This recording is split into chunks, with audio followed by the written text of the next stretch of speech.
Hello everyone, my self Amit Kumar Singh. एक बार फिर आपका स्वागत है हमारे यूट्यूब चैनल में। हम जो जेंटिस की सीरीज चलाए थे इसमें पार्ट 2, जिसमें जनरल पार्ट 1 में हमने देखा है कि जनरल इंट्रोडक्शन क्या था, टर्मिनोलॉजी क्या थी। उसी क्रम में आज हम देखेंगे कि why Mendel use pea plant and technique used by Mendel. वो कैसी टेक्निक थी जिसका मैंडल ने यूज़ किया, जिसके द्वारा यूज़ करके उन्होंने जेंटिस के रूल्स को दिया था। तो स्टार्ट करते हैं।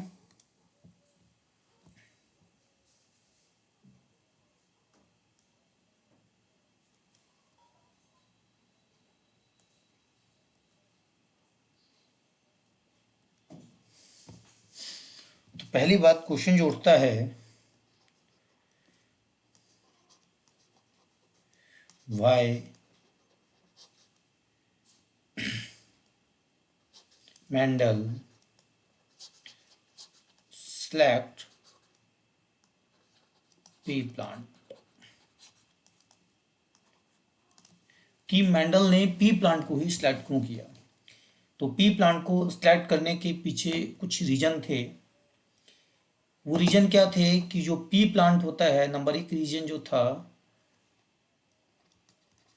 फर्स्ट रीजन था कि जो पी प्लांट थी इसकी लाइफ साइकिल क्या थी, शॉर्ट लाइफ साइकिल थी। 2 से 3 महीने में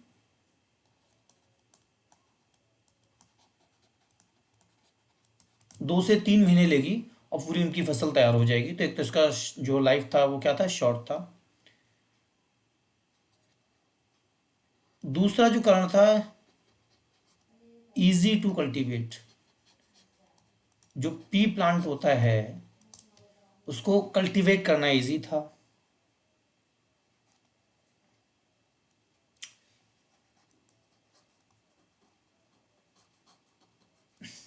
नेचुरली सेल्फ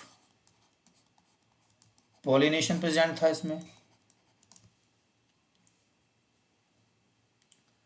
और मतलब सेल्फ पॉलिनेशन, या फिर कह सकते हैं इसके लिए हम self fertilisation.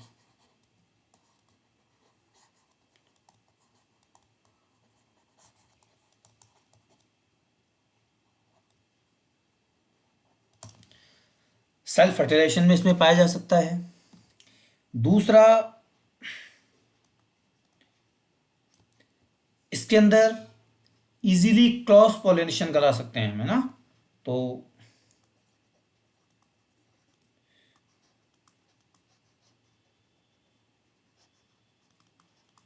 Cross pollination also possible. इसमें क्या था, क्रॉस पॉलिनेशन भी इजीली पॉसिबल था। नेक्स्ट क्या था, इसमें मैनी कंट्रास्टिंग कैरेक्टर थे। It has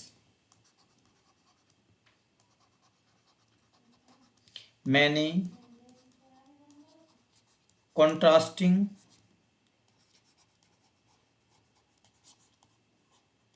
character. नेक्स्ट, कि इसको कल्टीवेट करना इजी था, और ये कैसा था, एक एनुअल प्लांट था, वार्षिक पौधा था।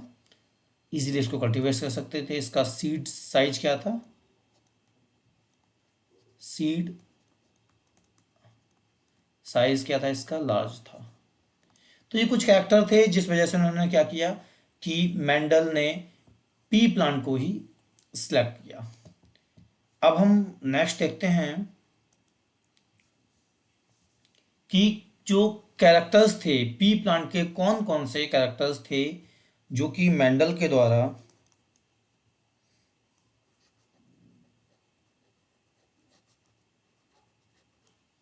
Characters of P plant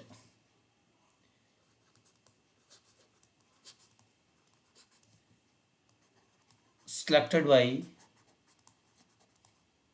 Mendel. Mendel ने ऐसे कौन कौन से कैरेक्टर थे पी प्लांट के जो उन्होंने अपने एक्सपेरिमेंट में चूज किए। तो पहला जो कैरेक्टर था, जो फर्स्ट कैरेक्टर था, वो उन्होंने लिया था क्या, वेजिटेटिव कैरेक्टर। वेजिटेटिव कैरेक्टर में क्या था कि हाइट ली थी कि प्लांट की हाइट क्या है। तो प्लांट की हाइट क्या थी, ये क्या है, कैरेक्टर है, और इसकी जो हाइट थी अपनी दो ट्रेड्स में अपने आप को एक्सप्रेस करती थी। कौन कौन सी ट्रेड थी वो, एक तो थी कि प्लांट या तो टॉल होगा या फिर प्लांट क्या होगा, ड्वार्फ होगा। सेकंड जो कैरेक्टर लिया था उन्होंने, वो लिया था रिप्रोडक्टिव कैरेक्टर। तो एक कैरेक्टर तुमने क्या लिया था, वेजिटेटिव, और दूसरा कैरेक्टर ने कौन सा लिया, रिप्रोडक्टिव कैरेक्टर। रिप्रोडक्टिव कैरेक्टर में क्या क्या लिया उन्होंने, रिप्रोडक्टिव कैरेक्टर जो लिया वो था फ्लावर। फ्लावर से उन्होंने कुछ कैरेक्टर्स लिए थे, जिसमें फ्लावर कलर,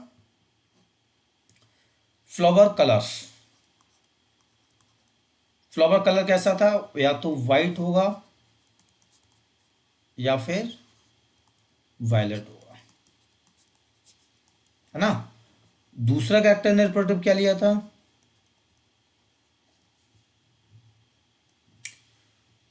फ्लावर की पोजीशन क्या है। ये क्या है, कैरेक्टर है फ्लावर पोजीशन की, प्लांट पे जो फ्लावर आएगा उसकी पोजीशन क्या होगी।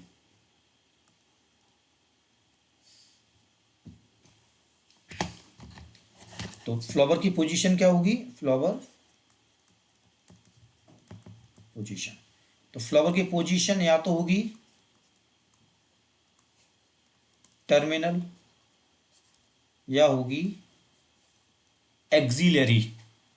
ठीक है, एक्सिलरी मतलब बीच में। जैसे ये कोई प्लांट है, उसकी ये स्टेम जा रही है, या तो यहां से फ्लावर निकलेगा, है ना। अगर यहां से फ्लावर निकलता है तो एक्सिलरी। अगर फ्लावर, ये प्लांट हो गया, प्लांट की ये स्टेम हो गई, स्टेम के टर्मिनल पर जाकर अगर फ्लावर हो रहा है तो ये क्या हो गया, टर्मिनल हो गया, है ना। नेक्स्ट इन्होंने जो लिया वो लिया था फ्रूट के कैरेक्टर या पॉड। फ्रूट क्या होता है, पॉड। तो पॉड में क्या था, पॉड का कलर कैसा होगा, जो फली आती है मटर पे उसका कलर कैसा होगा। तो पॉड का कलर दो तरह का था, या तो ग्रीन था या कैसा था, येलो था। इन दो कैरेक्टर्स को लिया इन्होंने अपने एक्सपेरिमेंट में। नेक्स्ट उन्होंने लिया था फ्रूट का शेप, मतलब पॉड का शेप कैसा होगा, जो फली आएगी उस फली का शेप क्या होगा, या तो होगा इन्फ्लेटेड या फिर कैसा होगा, कंस्ट्रक्टेड।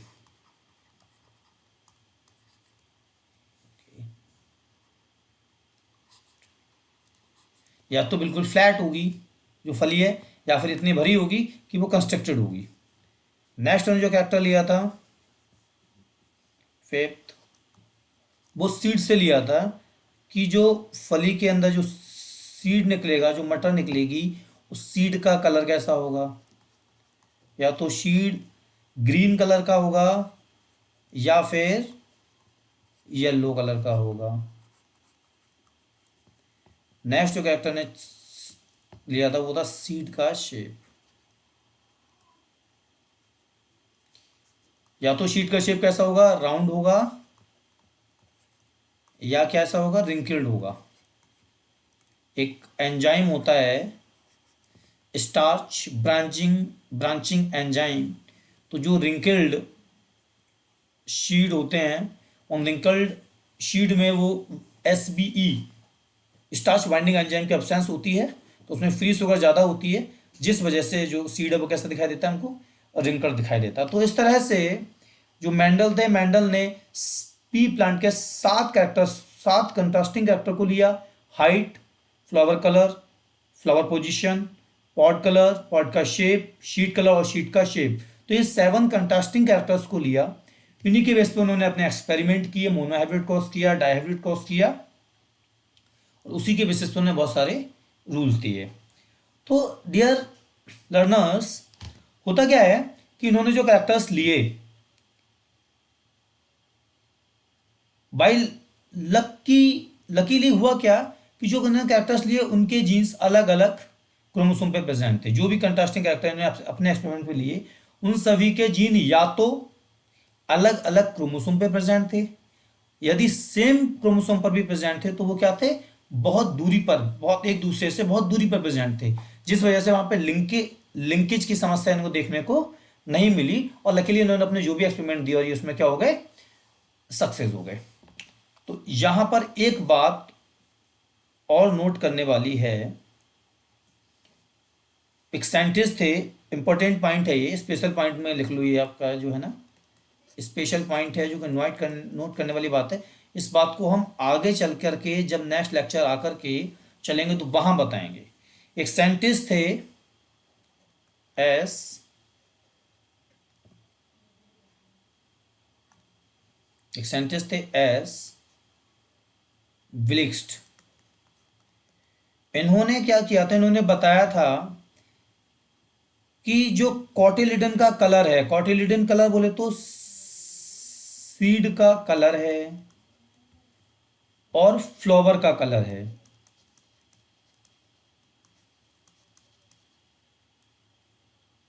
ठीक है, फ्लावर का कलर और सीड कोट कलर, इनके लिए जो जीन होते हैं वो जीन कहाँ पाए जाते हैं, मटर के पौधे में जो क्रोमोसोम होता है उस क्रोमोसोम नंबर फर्स्ट पे पाए जाते हैं। ठीक है, एक बात ये। दूसरी बात उन्होंने बताई कि जो पॉड है, पॉड का जो शेप है या फिर पॉड की जो फॉर्म है, पॉड का जो जो फ्लावर पोजीशन है,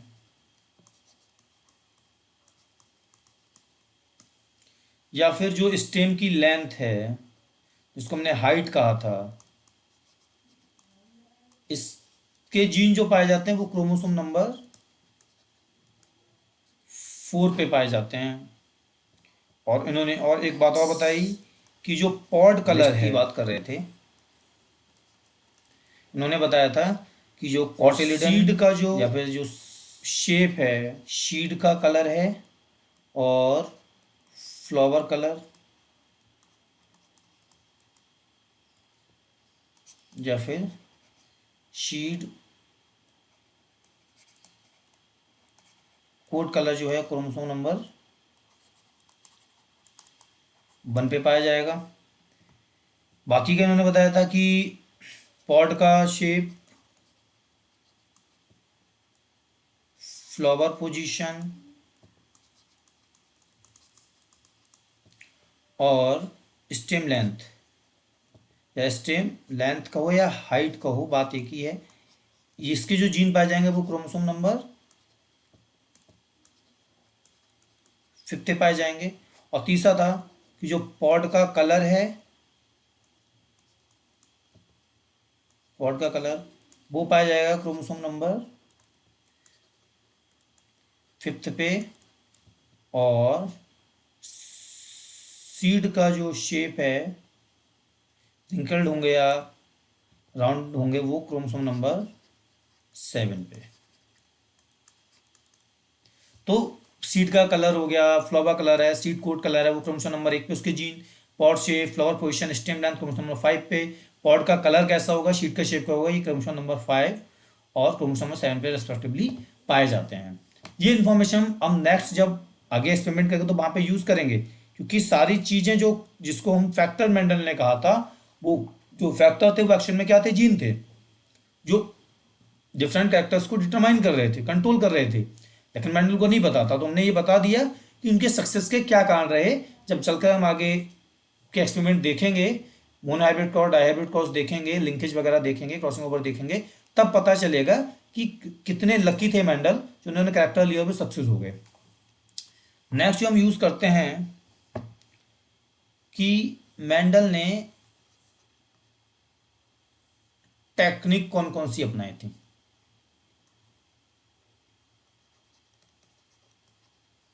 टेक्निक, तो मेंडल ने क्या किया कि मेंडल ने दो टेक्निक अपनाई। उनका सीधे सिंपल सा फंडा था कि उन्होंने एक ये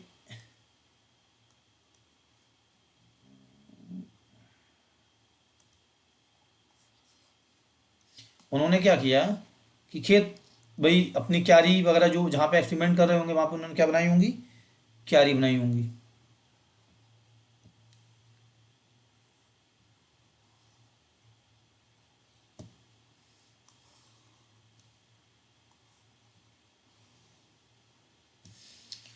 इस क्यारी में कुछ सीड लगाए होंगे, इसमें भी कुछ उन्होंने अपने क्या लगाए होंगे, सीड लगाए होंगे। मान लिया कि इसमें उन्होंने क्या किया होगा, प्योर टॉल प्लांट लगाए होंगे, उसमें प्योर ड्वार्फ लगाए होंगे। तो मान लिया कि ये प्लांट है आपका, है ना,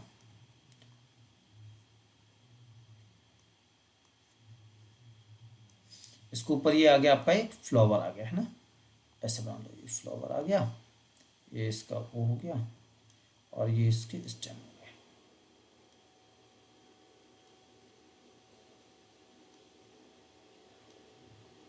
ये फ्लावर हो गया।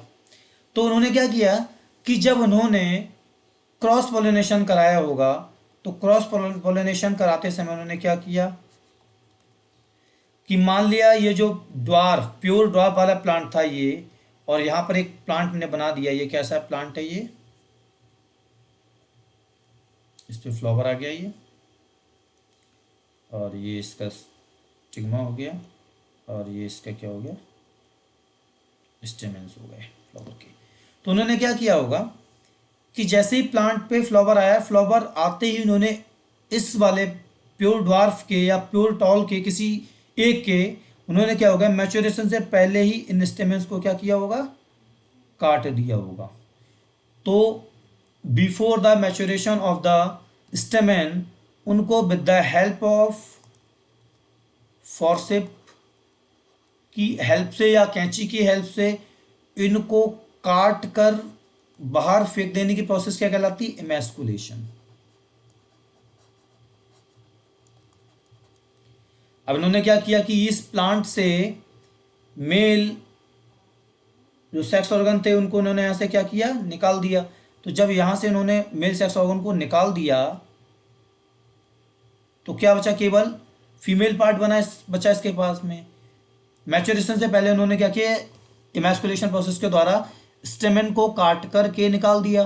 अब इस प्लांट के ऊपर क्या कर दी, बैगिंग कर दी, एक पॉलीथीन से क्या कर दिया, इसको ढक दिया, पॉलीथीन से ढक दिया, जिससे कि इस फ्लावर के ऊपर, इस फ्लावर का जो ये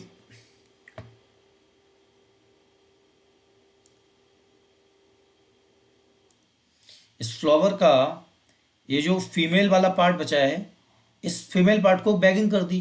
बैगिंग इसलिए कर दी कि इस पर जब किसी और प्लांट का या इसी प्लांट के स्टेमेन से जो एंथर है, ड्वार्फ वाले एंथर, इसके ऊपर ना आने पाए। अब उन्होंने क्या किया, बड़ा सावधानी पूर्वक यहां से एंथर्स को कलेक्ट किया, सॉरी पोलन ग्रेन्स को कलेक्ट किया, मैच्योरेशन के बाद पोलन ग्रेन्स को लिया और ला करके इस वाले फ्लावर के ऊपर छिड़क दिया।